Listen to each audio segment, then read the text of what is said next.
अस्सलाम वालेकुम। मेरा नाम हफीज़ हैदर है और मैं क्लिनिकल साइकोलॉजिस्ट हूँ।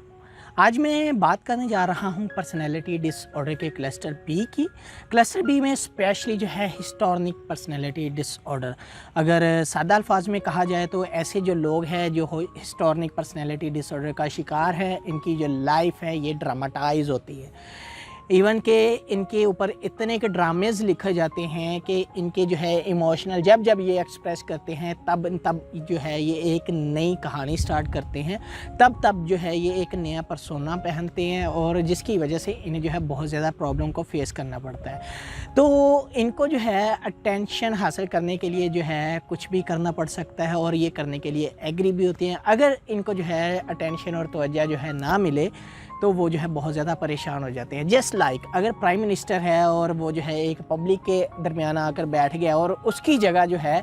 किसी एक ऐसे जो है वर्कर को या पीएन को जो है बुलाकर सामने स्टेज पर जो है स्पीच के लिए बुला लिया है, कैसी जो है हालत होगी प्राइम मिनिस्टर की। इसी तरह जो है प्राइम मिनिस्टर जो है बहुत ज़्यादा परेशान हो जाएगा कि मुझे स्पेशली इनवाइट किया है और मेरे जो है पीएन को सामने बुला लिया है और वो स्पीच कर रहा है। तो उसके दिल में जो है आएगा कि मैं जो हूँ इसको जॉब से निकाल दूँ, मैं ये कर दूँ, मैं वो कर दूँ, मैं कुछ भी कर दूँगा, मैं कत्ल तक कर दूँगा। इसी तरह इनका भी जो है सोचने का अंदाज़ इसी तरह होता है, जिनको जो है पर्सनैलिटी डिसऑर्डर में हिस्टोनिक डिसऑर्डर के अंदर डायग्नोज किया जाता है, क्योंकि ये तवज्जो का मरकज़ बनना चाहते हैं। अगर इनको तवज्जो ना मिले तो ये जो है बहुत ज़्यादा परेशान हो जाते हैं और जिसकी वजह से इनकी पर्सनल सोशल ऑक्यूपेशन लाइफ जो है बहुत ज़्यादा डिस्टर्ब हो जाती है। इस तरह के जो लोग हैं अगर ड्रेसिंग लेने जाएं बाज़ार के अंदर से, मार्केट के अंदर से, सारा दिन जो है फिरने के बाद ये अपने लिए एक सूट भी जो है सेलेक्ट नहीं कर पाते, क्योंकि ये बार बार सूट पहनेंगे और बार बार जो है रिकन्फर्मेशन करेंगे कि मुझ पर अच्छा लगा या नहीं लगा,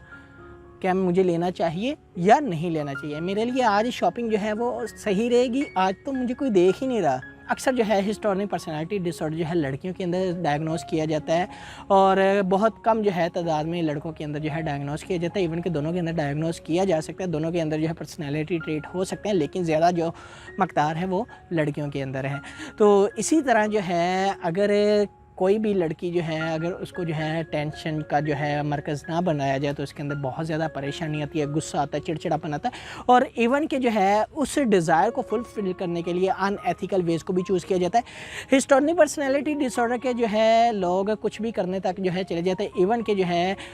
सेक्सुअल रिलेशन तक मेंटेन कर लेते हैं किसी जो है अनफेमिलियर पर्सनैलिटी के साथ, कोई जो है स्पेसिफिक अटेंशन हासिल करने के लिए। तो पर्सनैलिटी डिसऑर्डर में जो है इनके जो मूड हैं स्विंग्स होते रहते हैं। शुरू में इनके रिलेशन जो है बहुत अच्छे होते हैं, जिनके साथ भी इनकी अटैचमेंट होती है और अगर वो जो है रिलेशन चाहे वो लड़का है या लड़की है, अगर उस रिलेशन में थोड़ा सा भी जो है कट लग जाए, थोड़ा सा भी वो जो है डिस्टर्बेंस आ जाए और उसकी वजह से इनके रिलेशनशिप बहुत हद तक ब्रेक हो जाते हैं। इस तरह के जो लोग होते हैं अपने आप को जो है एक ऐसी सेलिब्रिटी जो है मानते हैं और वो जो है किसी दूसरे के सामने जाकर अपने आप को प्रेजेंट करने की कोशिश करते हैं। अगर वो जो है अपने आप को प्रेजेंट ना कर पाएँ तो वो जो है बहुत ज़्यादा परेशान हो जाते हैं। और इस तरह के जो लोग होते हैं जिनमें जो है हिस्टोनिक पर्सनैलिटी डिसऑर्डर को डायग्नोज किया जाता है, ये जो है अगर किसी से बात भी करते हैं तो इनका जो आवाज़ है, इनका जो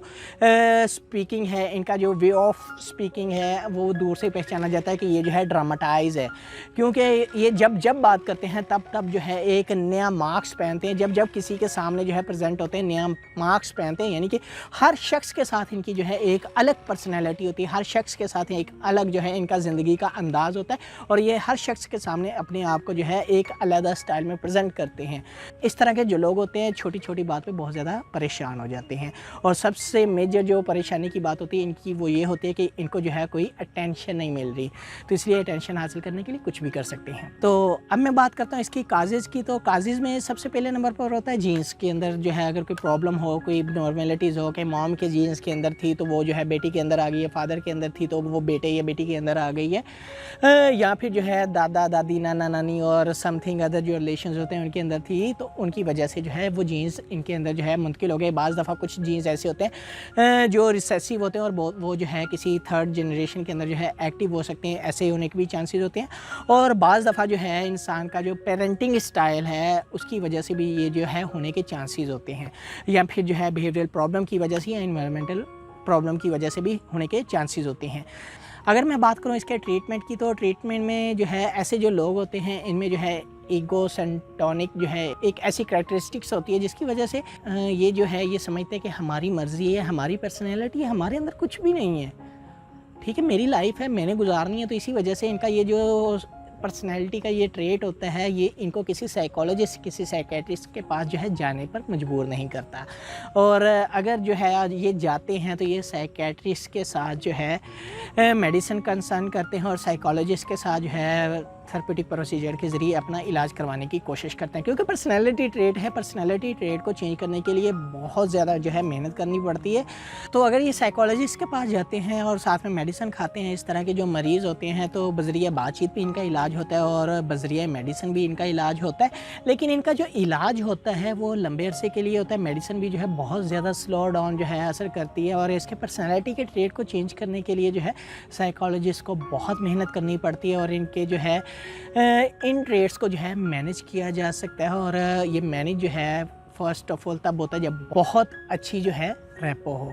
और आई होप सो कि आप लोगों को जो है हिस्टोनिक पर्सनैलिटी डिसऑर्डर की समझ आ गई होगी कि हिस्टोनिक पर्सनैलिटी डिसऑर्डर क्या है, इसको कैसे जो है डायग्नोस किया जा सकता है और इसके पीछे कौन कौन सी काजेज़ हैं और इसका तरीका इलाज क्या है। तो अगर आप लोगों का कोई भी किसी भी किस्म का क्वेश्चन है, मुझे डायरेक्टली कमेंट बॉक्स में कमेंट कर सकते हैं या मुझे व्हाट्सएप के ऊपर जो है व्हाट्सएप कर सकते हैं। और इंशाल्लाह मिलते हैं एक नई वीडियो के साथ। अपना बहुत सारा ख्याल रखिएगा। तो ओके, अल्लाह हाफिज़, अल्लाह निगहबान।